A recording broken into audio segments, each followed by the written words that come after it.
Hello beautiful people, this is Shiko speaking. Today I'm gonna talk about something which is really important for a lot of people, and a lot of us are trying to ace the IELTS exam, which is a terrifying experience and terrible experience for so many people. Me is one of them. I have done the IELTS exam 4 times.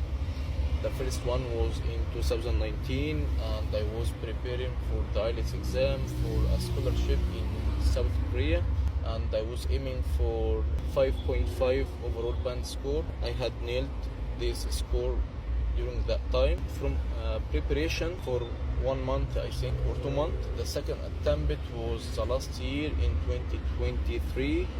I had get overall band score 6. This time I'm aiming for overall band score 7, which is something difficult. The last 2 months I had the IELTS exam for twice, and the last attempt was the last week, and I'm still waiting for the results, which me to get the score that I want, and I will be grateful for you. So today I'm gonna talk about some tips and tricks that if you wanted to ace the IELTS exam with yourself without any preparation courses, is what you are gonna do.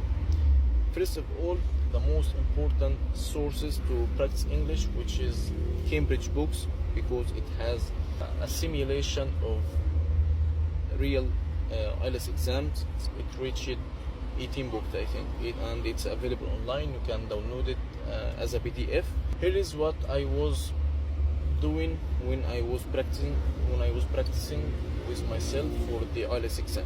Let me introduce the IELTS exam briefly. The IELTS exam composed of 4 parts. The first one is listening, the second one is reading, the third one is writing, and the last and fourth one is the speaking, which is you are speaking with a native English speaker for 15 minutes, and it's divided for 3 parts: speaking part 1, part 2, part 3, and all the speaking test takes only 15 minutes. You have to be not perfect, but you have to be at least fluent in English, and you're able to communicate in English, understand native English speakers, and able to answer different questions in different lifestyle occasions, in different fields, in every different aspect of our lives. For example, for the speaking part 1, it will ask you about where you live, or do you work or study, or this kind of stuff. The second part will give you a cue card. You have to talk for the 2 minutes without hesitations or something like that. And the third part, which will be some other questions related to the cue card that you're talking about it. This is for the speaking part. You have to practice with yourself, because a lot of people are thinking that when they listening to the English speakers, or when they listening to English videos, they are practicing English. It's not working like that. But you have to speak as much as you can. Don't be afraid to make mistakes, because you are gonna learn from your mistakes. Making mistakes is the most important viable way to learn English, because you are learning from your mistakes. But if you are just listening to videos or native English speakers or podcasts or documentaries, films, you are giving your brain a lot of input, but you are not gonna be able to talk.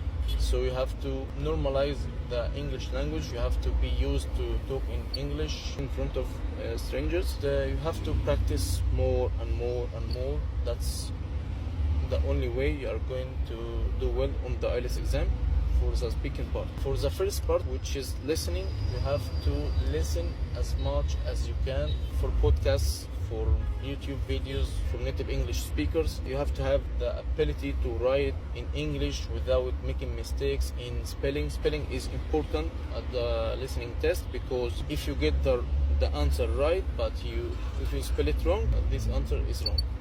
So you have to be careful at your spelling, and be systemized, because the listening test and all the records are being running down systematically. So for the listening test, you have to listen as much as you could.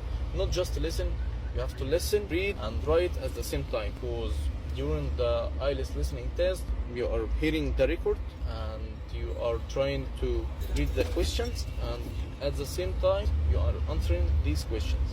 So you have to be prepared for all these steps.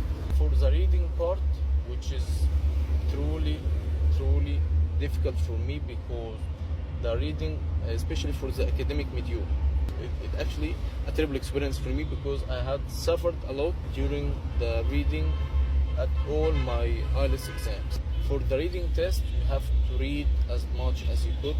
The reading part is so challenging, and the time is terrible, because we have 40 questions and you have only 60 minutes to answer all these questions. You have 3 passages, 40 questions for all the 3 passages. You are not gonna read the passage and you're trying to understand everything. It's not working like that. You have to be fast, and you have to have the skill of skimming and scanning. So if you are gonna do the IELTS test on your own, you have to answer and trying to solve all these tests, because you have to normalize yourself by the speaking and reading and writing and listening as well. The more you practice, the more you are gonna get a higher score.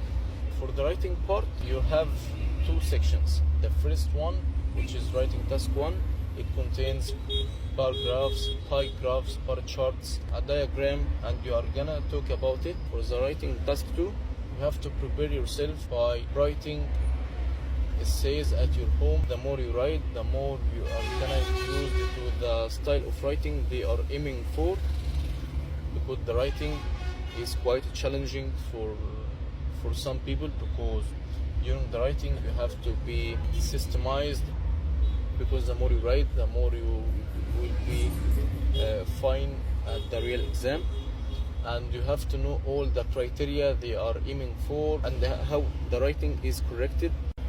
So this is for the writing test. So you have to read a lot of band 9 essays, because the more you read, you are gonna extract some ideas, and you are gonna know the way how it is answered, and you are gonna give yourself a hint about what the examiner are truly looking for when you write an essay.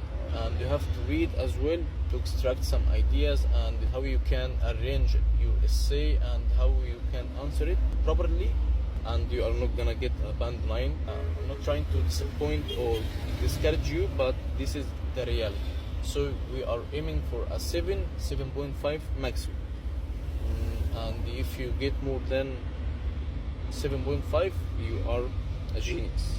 The most important thing at the IELTS exam, that don't distract yourself by many sources, because there are thousands of sources on the internet, and they are available 24/7. They are available for free, but don't distract yourself, because the more you distract yourself, the more you are gonna get lost.